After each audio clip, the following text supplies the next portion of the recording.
Hello everybody.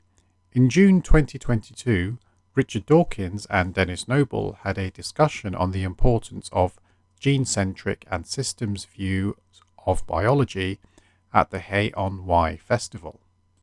Subboor Ahmad and somebody I have not seen before called Zagard have given their commentary of this discussion. I will do an analysis of their commentary while also explaining some of the underlying science. Why is this debate significant, do you think?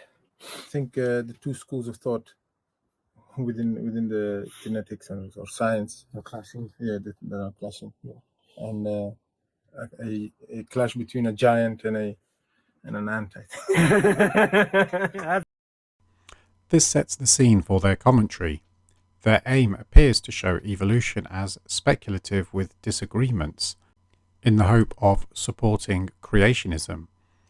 Additionally, they try to discredit Dawkins scientifically, probably as retribution for his atheism activism. So who is the other person? He is Zagard Takal, who has a Master of Science focused in oncology and cancer biology and therapeutics. A search of his name shows that he has no publications. He is likely brought in to give added credibility to what Subboor thinks. It's a good way of putting it. It's like you could, because you do archery, you could talk about a Persian bow and a little plastic bow that you get from Lidl or you get from Poundland. Yeah. Okay. Yes. So this is something that I've been following for a while. That Denis Noble, Oxford professor, physiologist, evolutionist, has been challenging Richard Dawkins. From the outset, let's look at the two sort of opposing sides and weigh them up. I mean, people would look at Richard Dawkins and they'd say, Richard Dawkins, right? This huge scientific mind. Denis Noble, never heard of the guy. He's a teacher of Richard Dawkins, and he admits it in this debate himself. Oh, yes. Should we play that section? Yeah. So I'm somewhat nervous. I hope I pass today. Yes. This is a theme that these two repeat during their commentary, implying that Denis Noble is somehow more knowledgeable than Richard Dawkins in all areas because Denis Noble was a doctoral supervisor for Richard Dawkins. Denis Noble is an esteemed physiologist. While it is true that Denis Noble was a doctoral supervisor for Richard Dawkins, this was in the early 1960s. This is 60 years ago. When academic careers take different paths and further study is undertaken, it cannot be assumed that the teacher-student relationship and knowledge base remains the same. Also, doctoral studies are highly focused on a particular topic. They demonstrate here a poor understanding of how doctoral studies work. So I'm going to sit back and let you two take it away. I approached this with some trepidation because Denis Noble was actually my doctoral examiner. So... Richard, we're in the chair again. So I'm somewhat nervous. I hope I pass today. I would like to ask you to ignore all that was said about the selfish gene Feel free. earlier. To me, the argument today is about one paragraph in Denis's excellent book, Dance to the Tune of Life, which is a wonderful book, except that it's wrong. How the tables turn. Do you think it's the case, Zagard, that because of his prominence, because of the God delusion and his public polemics for atheism, that people somehow see him as a defender of evolutionary science and an overall representative of the field, as if they're all homogenous and he's just there as a spokesperson? And the reality is way different in academia about where he's viewed and where other people are. Dawkins is the most prominent of the evolutionary biologists amongst the public due to media attention. In academia, he is one of many scientists supporting evolutionary biology. As someone with a strong science background as yourself, what would you say? For you, would you take him as an authority when it comes to this particular discussion? No, absolutely not. Okay, that's one way of putting it. Absolutely not. This is a true comedy moment. Somebody who is qualified in an unrelated field and has no publications wouldn't take Dawkins as an authority in a discussion on evolution. Really complicated ways, including the ways you've just enunciated. But from an evolutionary point of view, what matters is the ones that are still here 10,000 years hence. You actually use the rather vivid image, I think you said somewhere. Yes, 10,000 years to keep a genome in a, that's right. in a petri dish If you were to put a Yes. genome, suppose we put Denis's genome in a petri dish. That's right, yes. And keep it going for 10,000 years. Well, it wouldn't keep going; it would decay, as you rightly say. However, the information, it could be preserved on paper. You could actually write it down on a.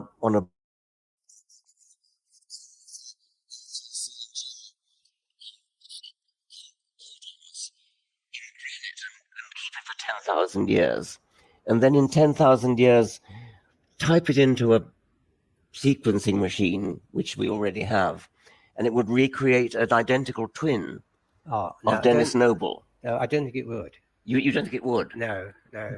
Why not? Well, it would. Yeah.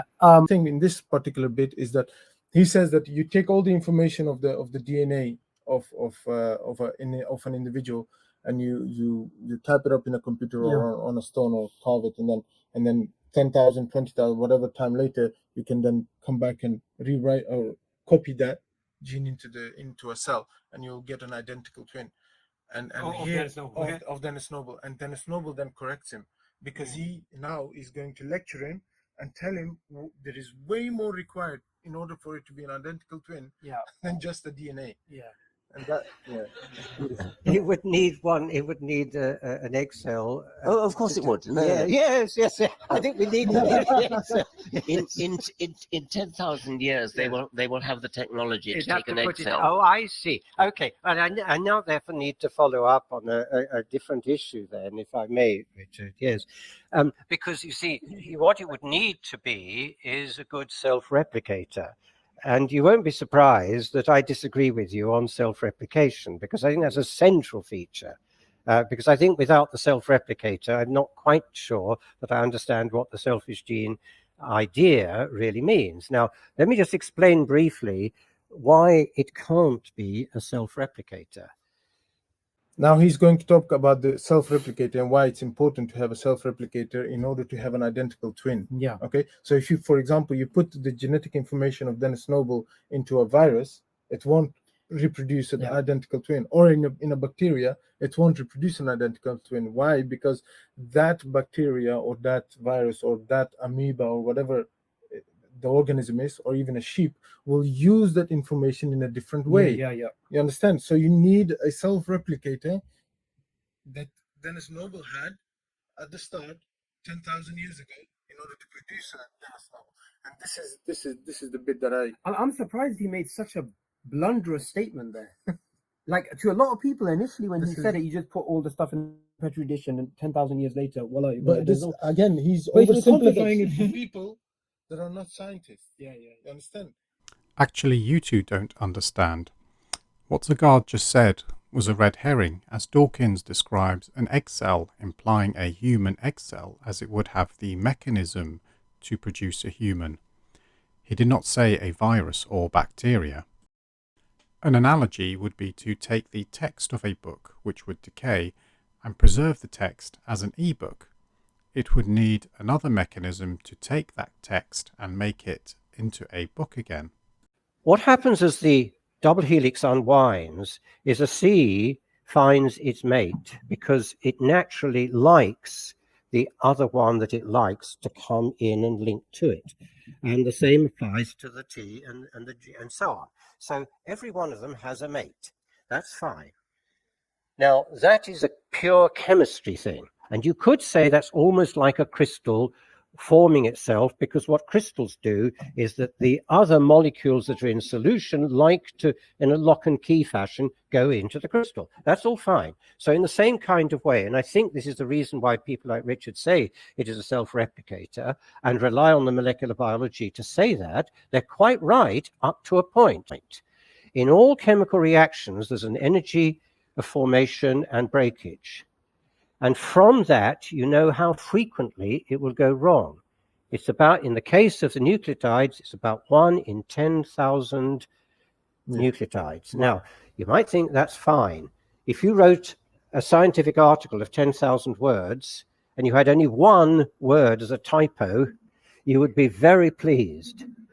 But the trouble is that suffices for small viruses like coronavirus, because a mutation rate of 1 in 10,000 each time it's copied would be acceptable if you've only got, say, 10 or 20 or 30,000 as a genome length. We have got 3 billion. And the difference is around 1 million-fold. Now, okay, that I think was a profound point. Can you just break that up a bit? Yeah. So again, going back to his point that when Richard Dawkins said when we have your genome, we can type it up and then it's fine.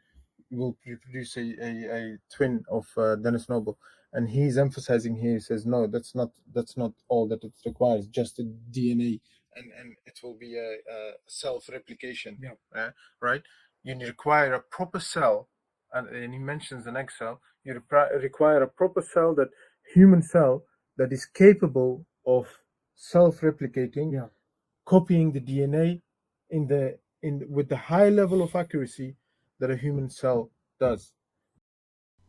So, to summarize this segment, DNA replication has errors, and while there is a repair mechanism, it doesn't completely repair the genome perfectly. Thus, the cell into which Denis Noble's DNA has been inserted wouldn't produce an identical clone, as with 3 billion base pairs, there would be differences. Note, however, that Dawkins didn't say it would be an identical clone. He said it would be an identical twin. This is highly significant here, as identical twins don't have identical DNA due to further mutations arising after the zygote has split.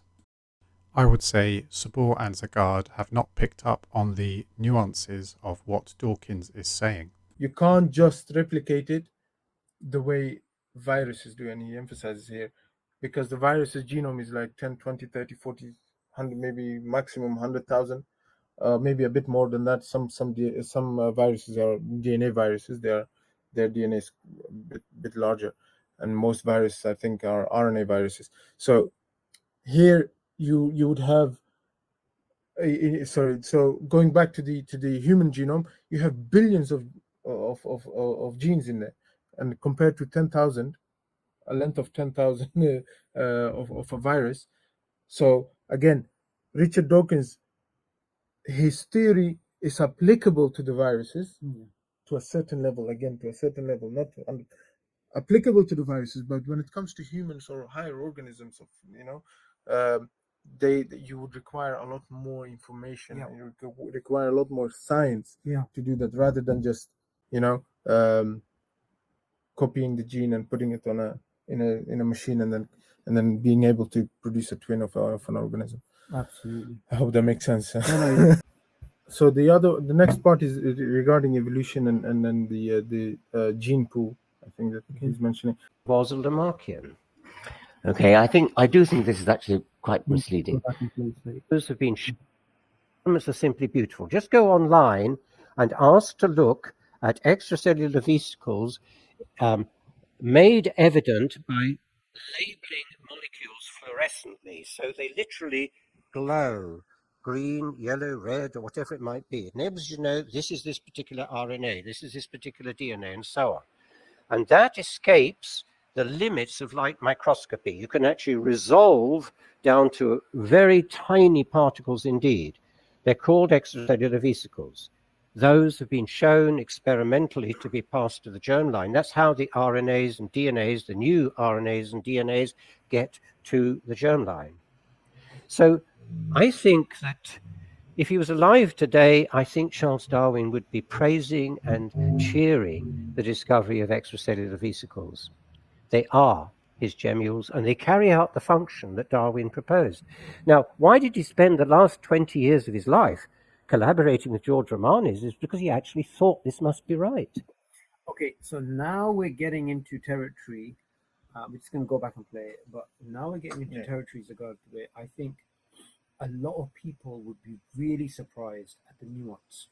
It's not the case where Lamarck was completely blown out of the water by Darwin.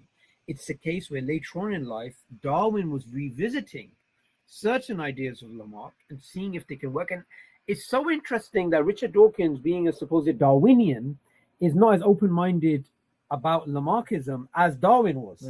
Yeah. It's quite ironic, no? So at this point, we need to go back and add some context. Darwin proposed the theory of evolution by natural selection, but he did not know how characteristics are passed on to further generations. He did not know about the work on genes by Gregor Mendel. One of the mechanisms hypothesized by Charles Darwin was pangenesis, where the body emitted organic particles called gemmules that are passed on to the gametes. This sounds Lamarckian, as acquired characteristics of a body part altered by the environment, which produced altered gemmules, are passed on to future generations.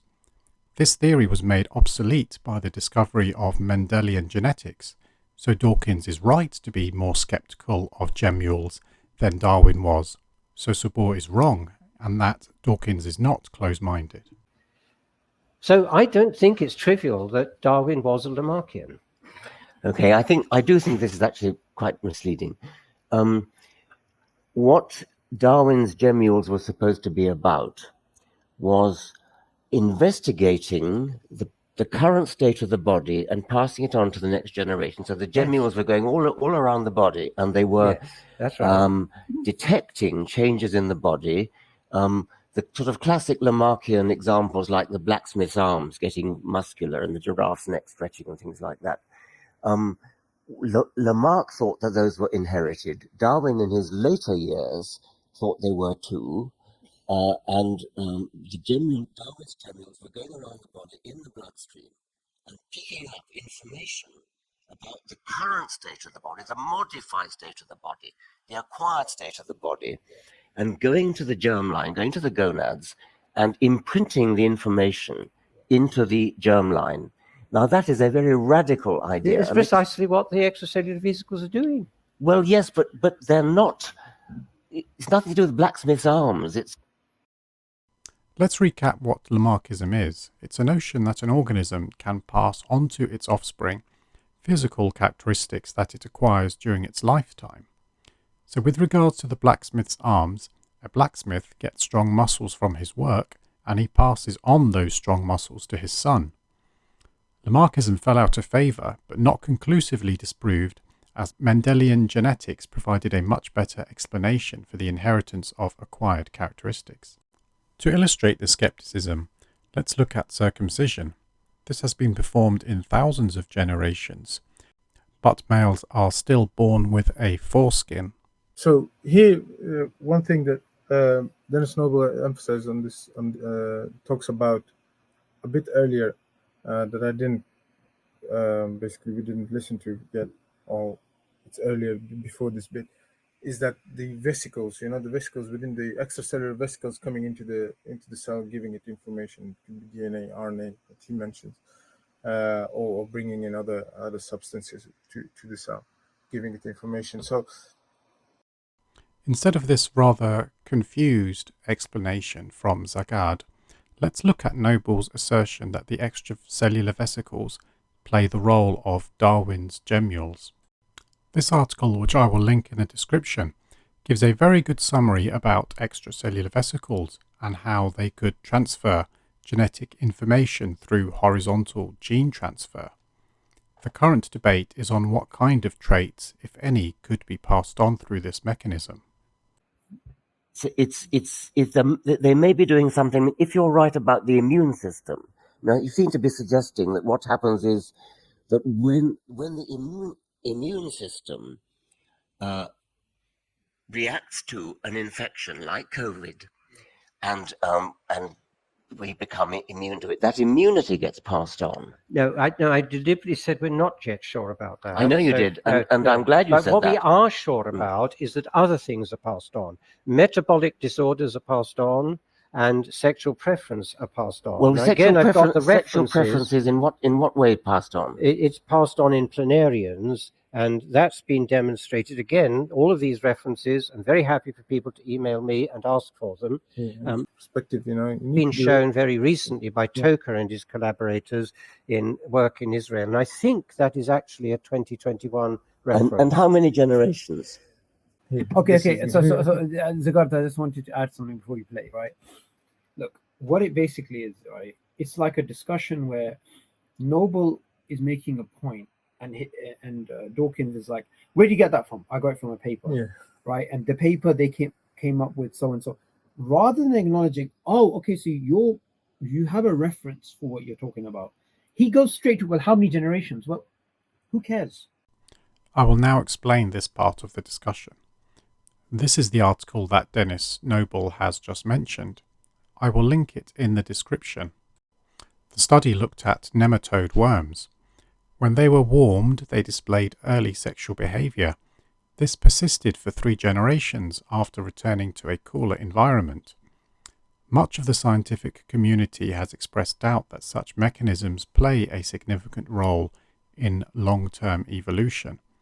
Mammalian cells undergo 2 rounds of epigenetic reprogramming during gamete production and early embryo development. To illustrate the difficulty of proving epigenetic inheritance, let's look at this scenario of a pregnant woman smoking. The same environmental conditions could affect 3 generations at the same time, and so it is not due to inheritance. This is why Dawkins asked about number of generations, as epigenetic factors typically only last a few generations. For Subboor to respond to his question with "who cares" shows he doesn't understand epigenetics.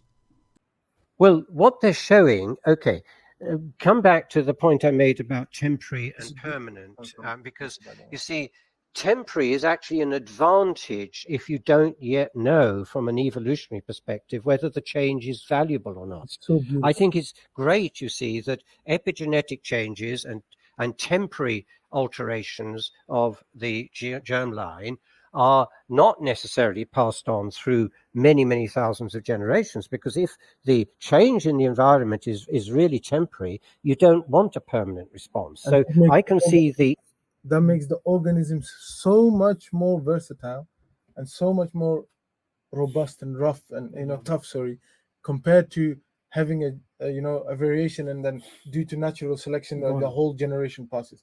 So it can happen, it can. There is a possibility theoretically, but this is way more plausible. For a change to be temporarily in the genome of the next generation, if that external environmental pressure is changed, that change is also lost then down the further generations, right? So this is what the beautiful response when he says how many generations it stays, because he's coming now towards saying, okay, it's not going into the genetic the gene pool, the evolutionary gene pool, which has to be robust for millions of years. It has to stay like that for millions of years. So at this point they seem to be accepting of a temporary nature to epigenetics, even extolling its virtues. If this is the case, then why make the argument in the first place for it being a significant form of evolution? Sorry, can I? Evolutionary logic of doing it in that kind of way. You keep it soft until it needs to become hard, and then you let it become hard. You let it then become assimilated into the genome. Well, that's fine. I mean, that's coming back to the Waddington effect in a way. To some extent, Richard. Yes, I think. Again, okay, look what's happened. Let's go back, right? Essentially, he's saying that's impossible. Here's a paper. What's the detail here? Here's the detail. Well, it's kind of similar to this. What Dawkins has just mentioned, and with which Denis Noble has partially agreed, was that it is similar to the Waddington effect of genetic assimilation. This is quite detailed, but it can be explained through natural selection. Dawkins never said these effects were impossible. just that they are minor compared to the gene-centric view of inheritance. How long would it need to be to have an effect, do you think? In order to be evolutionarily interesting, then it needs to be something that we see as a change in the gene pool. Change in the gene pool would be, I mean, I can't put an actual number of generations. Wait a minute. Let's just. So you want a challenge based upon how many generations, but you don't have a number in your head. Yes, done. And for me, that was just ridiculous. And I think Dawkins just admitted he can't give a precise number of generations before there is a change in the gene pool. It is this change which is necessary for epigenetics to go beyond a minor form of inheritance to a more significant form. He can't have an answer because science does not know that yet. He's just being honest. Notice how Denis Noble, who knows more about this area, doesn't give an answer. Generations on it, but it's not a proper Darwinian change if it's just for example, there's evidence that starvation effects can. Yes, I was going to ask about that next. Yes, and these are, as it were, I mean, epigenetic effects are changes in as the embryo develops, changes in the expression of genes in different parts of the body. So in liver cells, certain genes are turned on. In kidney cells, other genes are turned on. Muscle cells, other genes are turned on. Those are epigenetic effects. Now, there is some evidence that those epigenetic changes can be inherited into the next generation. Okay. Now, what's interesting is he's making a point that is important. He's making a point which Denis Noble and him already agree on. That's the first point. The second point is him bringing up that point is not really addressing the question he's being asked. He is responding to the question. He mentioned the effect of starvation on epigenetics, such as this study here. He never doubted epigenetics, just its significance. So he's kind of like, I almost find Richard Dawkins sometimes just starts speaking to fill up the gaps in his knowledge. He goes back to things that they already agree upon. Yeah. Like what in he does know. Yeah, he doesn't. What exactly did he say right now that Denis Noble would disagree? In fact, he's talking about those epigenetic changes, which they all agree about. Yes. So sometimes don't you just feel he's just literally buying time? Yes. And you would see if we're gonna play it a bit more, Denis Noble comes up with an answer to how long. So Denis Noble is going to answer the moderator's question to Richard Dawkins, that he himself could not answer, and he will answer it. Yeah. This is In a brilliant way. Yeah. And possibly the grandchild generation.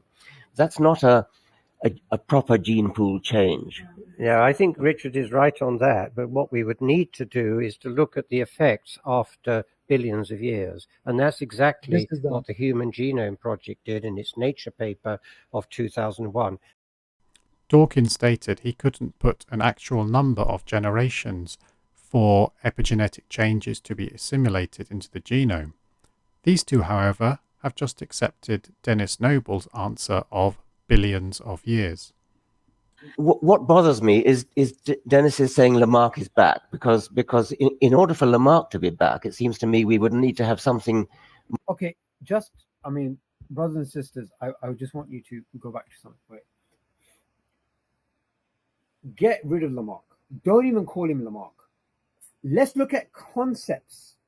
There's a concept which Richard Dawkins says is impossible. Denis Noble gives the reference for the concept. Game over. Again, no, Dawkins didn't say it was impossible, just that it is not a significant form of inheritance. The examples of epigenetics doesn't mean Lamarckism is confirmed. Yeah. More like the blacksmith's arms effect, where an adaptation, and I mean, there are plenty of adaptations that happen in lifetime. Your muscles develop when you use them. It would be wonderful, maybe on some other planet. It happens that when your muscles develop, when you get a suntan, when you all sorts of adaptive changes like that get inherited, and that's what Lamarck was suggesting. And I think to say that Lamarck is back is going to give a misleading impression, because people will think you're saying that something like the giraffe effect, the blacksmith's Yeah. Okay, so here's a point. Here's a point I want you to give me your thoughts. Dawkins is saying, by you saying Lamarck is back, it's misleading, because Lamarck is not just these experiments that you've proven to me now. Lamarck is these other concepts which are unproven. Say he's correct. It doesn't matter, because those things that Noble showed, which are true, are part of Lamarckism. So at least Lamarck is partially back.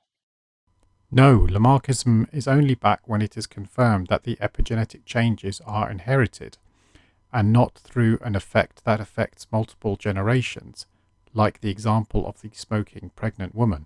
Yes. Right. Secondly, he's basically saying the other concepts in Lamarck's ideas haven't been proven. It doesn't matter. It doesn't matter if even Lamarck's wrong. The point is, these particular points that you said, that these dogmatic ideas that you have about the selfish gene, he just showed how that's wrong. Yes.